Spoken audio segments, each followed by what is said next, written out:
Greetings to all our viewers. Welcome back. We're breaking the silence. Again, one controversial kitchen sink issue that we want to discuss this day. And before I go into it, welcome back to all our viewers. If you are here for the first time, welcome. We are discussing what we refer to as kitchen sink issues that people don't normally talk about. And for you to benefit, please subscribe, comment, like, share these videos, and switch on your notification button so that each time we post, you will be notified and you become part of our premier gang that receive these videos, as soon as we post them. So welcome to all our viewers. Today we want to discuss something that I consider to be a very topical, controversial issue, and yet something that I think that we need to discuss. And we are basing it from Ephesians, a scripture, Ephesians chapter 5. I'll read verse 22 and verse 25, and then we will discuss. Scripture says, "Wives, submit to your own husband as to the Lord." And then verse 25 of Ephesians chapter 5 says, "Husbands, love your wives, just as Christ also loved the church and gave himself for her." And our topic is traditional marriage versus the modern marriage. And by modern, I mean the egalitarian type of marriage where, we are equal, equal rights, the doctrine about equal rights. We deserve equal rights. We deserve equal opportunities. And we are bringing that in the marriage setting. That's what I'm deeming a modern type of marriage. And traditional, I'm looking at something that has always been, the way that always has been perceived. I know that it is culture specific, it is contextual, it is takes into consideration the environment within which that marriage is happening. I know that, and I need us to appreciate that when we engage in such a conversation.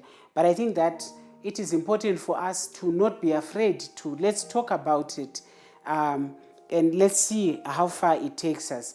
People always look at the traditional marriage as one where maybe the woman was always looked upon, down upon, was disregarded.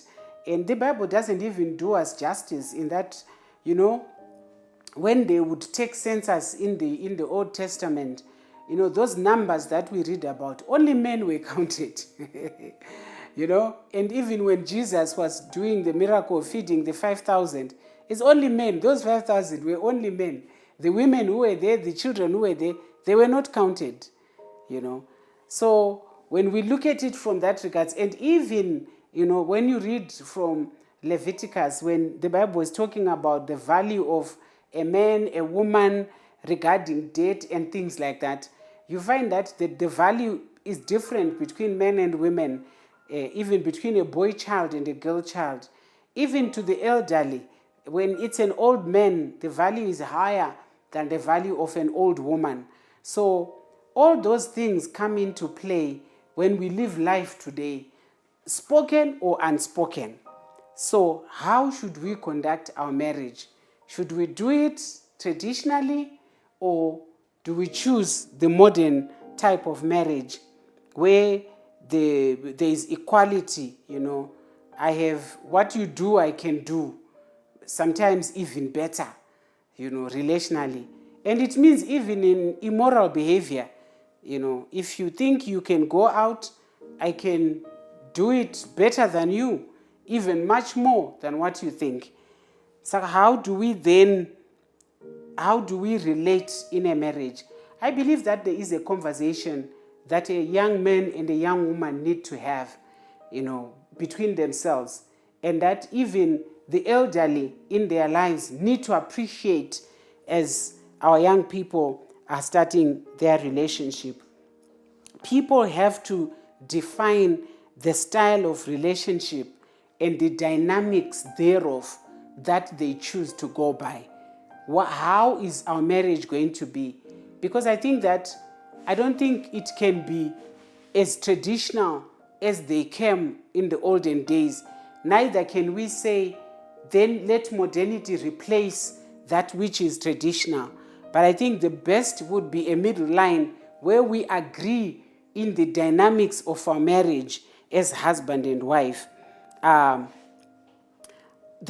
are many aspects to it.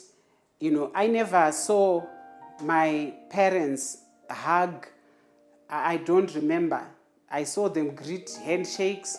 I never saw them hug. I never saw them kissing. I never saw them show affection. I never heard my father or my mother say, I love you to them, to each other. I never saw that. In discussion, they would tell us that they loved us, but I never heard them affectionately talking about their love relationship. They told us their love story of how they met. They told us how they got married, but it's almost like that's when love ended for them. Everything thereafter was duty bound. You do because you are the wife. You do because you are the man. Whereas come to the generation, my generation, we show affection, we express love one with another, even much more the generation that is ahead of us, the generation of our children. So it becomes important, I believe, for us to have a conversation on the style of relationship that we want to settle for. And there are many aspects to that relationship. That relationship is complex, it is dynamic, it evolves, and it has to be received as such. Because in another aspect, you could be lovers. You are showing each other affection. You are not shy of public display of affection. You consider that to form part of how you should define your marriage. And I think it's important in the modern day generation, even in my own generation. I think it's very important. There's also the element of friendship within the marriage relationship. I think this one is crucial, that the two people must be friends with each other. It's very important. Why I think it's important is because my memory serves me right. When I am with my friends and we have wronged each other, we will be angry with each other. We will probably raise voices one to the other, but that is not a permanent arrangement because they are my friend. I'm very quick to release whatever difference that we might have on the basis of friendship. And I think that if we can bring that into our marriage where we say, look, we are friends, I enjoy your company, and to be angry with each other doesn't do us much good if we are to be in the same space. So let's be friends in this marriage as much as we are lovers. The other thing that I really see that is very important in defining one's marriage is the enjoyment of companionship one with another. I mean, the COVID pandemic forced us to be in lockdown with each other. Imagine you are just husband and wife, legal entities finding yourselves in the same space. You are not friends, you don't know companionship, you don't enjoy companionship one with another, and you are finding yourself in this confinement. Life can be miserable. If anything, it can actually become contentious. And I'm saying it is good to enjoy each other's company. And when you are starting out, as a young man and a young woman who have met, how feasible are you with each other, as companions? Or do you get irritated to be with each other? How safe do you feel in your personal spaces? And I think that it is very important that we are comfortable with each other, not necessarily that we are engaging in any conversation or any meaningful work or assignment. We just find ourselves in the same space and we are happy to be in each other's space. That is very important. I particularly enjoy that. The other thing that comes into a marriage relationship, how possible is it for you to become partners in this relationship? And as a partner, I mean, if we take business partnerships, there are those partnerships where everybody is at par, but there are other partnerships where one has more shares than the other, and so one has more voice than the other. How do you define if you are to engage into a partnership type of relationship? And this happens in this modern day of hustling, of young entrepreneurs, of indigenous businesses coming up. You find yourselves, you started off as husband and wife. Yes, you were good friends, good companions, but suddenly you have to start a business and you are doing it with your spouse. How good are you as partners in business? This one needs a lot of work, because it entails discussing things like, how are you wired for business? Are you wired for business at all? And if so, how competitive are you in as far as becoming a business person? Do you have any business acumen that you can become business partners with each other? And it becomes very important. Sometimes it requires you to go back to school so that you improve the requisite skills, so that you improve on this relationship that might have just started as a love relationship, yes, as friends and companions, but now we're taking it a notch higher. We're becoming partners with each other. And unless you are at the same level, it can create a lot of grief and strife. And yet it is an aspect of the dynamics of a relationship that might be in marriage.